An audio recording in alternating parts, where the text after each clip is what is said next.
ज्या हिरोजी फर्जंदने स्वराज्य रक्षणासाठी काम केले, छत्रपती शिवरायांचा जीव वाचवण्यासाठी काम केलं, तोच हिरोजी फर्जंद पुढे झालून स्वराज्यद्रोही ठरला.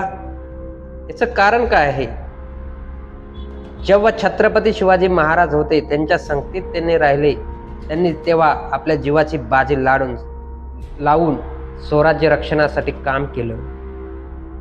आणि छत्रपती शिवाजी महाराज गेल्याच्या नंतर तो हिरोजी फर्जंद स्वार्थी आणि लालची अनाजी पंतांच्या संगतीत आला आणि त्यांची पूर्ण बुद्धी भ्रष्ट झाली आणि त्यांनी स्वराज्य विरुद्ध काम करायला लागले.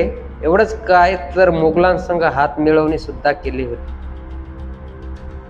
शंभू राजांना मारण्याचे जे षडयंत्र होत होते, वीज देऊन त्यांना मुघलांच्या हवाली करण्याचे षडयंत्र होते. याच्यामध्ये अनाजी पंत आणि हिरोजी फर्जंद सामील होते. आणि त्यानंतर मग छत्रपती शंभू राजांनी त्याला हातीच्या पायाखाली दिले. शंभू राजांनी खूप समजावलं, हिरोजी काका तुम्हाला हे सोबत नाही, तुम्ही आबासाहेबासोबत राहिले, तुमचं कर्तृत्व मोठं आहे, तुम्ही या अनाजी पंतांच्या सोबत राहून तुम्ही तुमच्या इमानाशी बैमान होऊ नका. पण तो काय शेवटपर्यंत ऐकला नाही.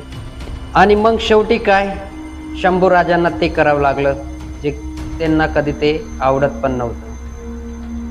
हातीच्या पायाखाली द्यावं लागलं, कारण त्यांना हे करणं मजबुरी बनली होती त्याची. कारण जे स्वार्थी लोक होते, यांचे षडयंत्र दिवसांदिवस वाढत चालले होते आणि ते स्वराज्यासाठी खूप घातक होते. म्हणून ते शंभू राजांना ते पाऊल उचलावं लागलं होतं. तर सांगण्याचं तात्पर्य एवढंच की माणसांची संगत गुण तेवढीच महत्त्वाची असते.